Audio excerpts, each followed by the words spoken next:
National wide అన్ని languages వాళ్ళు ఈ సినిమాని చూడాలని చెప్పి అన్ని లాంగ్వేజెస్ నుంచి ఒక్కో స్టార్ హీరోని తెచ్చి ఈ సినిమాలో పెట్టారు. బాగానే ఉంది. హాయ్ అందరికీ, వెల్కమ్ టు పర్స్పెక్టివ్ మ్యాటర్స్.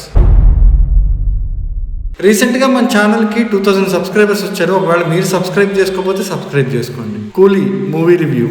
ఈ సినిమా మీద అందరికీ చాలా భారీ ఎక్స్పెక్టేషన్స్ ఉన్నాయి. దానికి మెయిన్ 3 రీజన్స్ ఉన్నాయి. ఒకటి హీరో రజనీకాంత్, అలాగే director Lokesh Kanagaraj and music director Anirudh. And అందరిలాగే నేను కూడా చాలా ఎక్స్పెక్ట్ చేసి ఈ సినిమాకి వెళ్ళాను. నేషనల్ వైడ్ అన్ని లాంగ్వేజెస్ వాళ్ళు ఈ సినిమాని చూడాలని చెప్పి అన్ని లాంగ్వేజెస్ నుంచి ఒక్కో స్టార్ హీరోని తెచ్చి ఈ సినిమాలో పెట్టారు. బాగానే ఉంది. కానీ ఒక సినిమా నేషనల్ వైడ్ హిట్ అవ్వాలి అంటే అన్ని ఇండస్ట్రీస్ నుంచి ఒక్కో స్టార్ హీరోని తెచ్చి పెట్టక్కర్లేదు.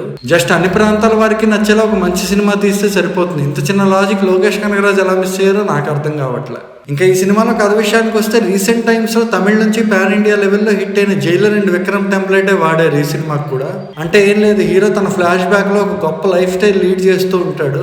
ఆ లైఫ్ స్టైల్ తో పాటు ఒక గ్రూప్ ఆఫ్ పీపుల్ ని కూడా మెయింటైన్ చేస్తూ ఉంటాడు. ప్రెసెంట్ టైంలో హీరో ఓల్డ్ ఏజ్ లో ఉంటాడు. సో ఓల్డ్ ఏజ్ కాబట్టి చాలా వరకు అన్ని వదిలేసి అజ్ఞాతంలో బ్రతుకుతుంటాడు. అలాంటి హీరో ఫ్యామిలీకి ఒక ప్రాబ్లం వస్తుంది.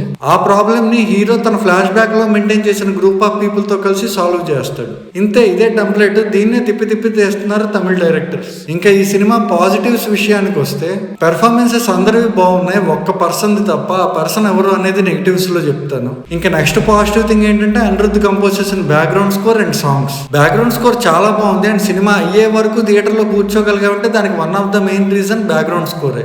నెక్స్ట్ పాజిటివ్ థింగ్ ఏంటంటే పెర్ఫార్మెన్సెస్ గురించి ఆల్రెడీ చెప్పాను కదా. కానీ సినిమాలో ఎంట్రీ సీన్ దగ్గర నుంచి ఫస్ట్ 20 మినిట్స్ వరకు రజనీకాంత్ గారి యాక్టింగ్ చాలా అంటే చాలా బాగుంది. ఆ 20 మినిట్స్ పక్కన పెడితే మిగతాదంతా యాజ్ యూజువల్ ఆల్రెడీ మనం జైలర్ లో చూసిన రజనీకాంత్ లాగే ఉంటుంది. ఇంకా ఈ సినిమాలో నెగిటివ్స్ విషయానికి వస్తే నేను ఎంతో ఎక్స్పెక్ట్ చేసి వెళ్ళి బాగా డిసప్పాయింట్ అయింది నాగార్జున గారి పెర్ఫార్మెన్స్ కి. ఆయన పెర్ఫార్మెన్స్ విషయం పక్కన పెడితే ఆయన డైలాగ్ డిక్షన్ కానీ లేదంటే ఆయన మేకప్ కానీ ఏది ఆయనకి సూట్ అవ్వలేదు. టు బి ఫ్రాంక్, స్క్రీన్ మీద చూస్తున్నప్పుడు ఆయన ఫేస్ మేకప్ అనేది క్లియర్ గా అర్థమైపోతుంది. ఇంకా డైలాగ్ డిక్షన్ విషయానికి వస్తే ఆయన సినిమాలో ఒక మూర్ఖుడి క్యారెక్టర్ చేశారు. ఆయన క్యారెక్టర్ ఉండాల్సిన డైలాగ్స్ ఆయనకి సరిగ్గా లేవు.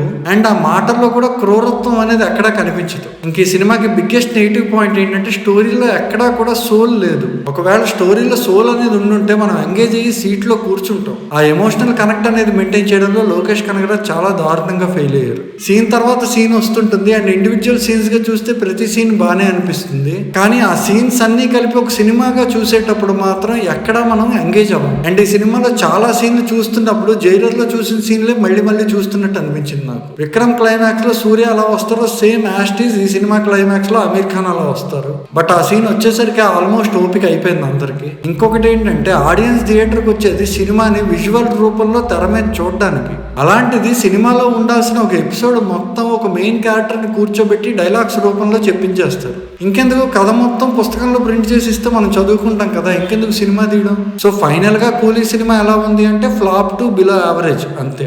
ఇంకా కూలీ విషయం పక్కన పెడితే వార్ 2 ఎలా ఉంది అనేది రేపు మన ఛానల్లోనే రివ్యూ వస్తుంది. Please subscribe and watch. Until then bye.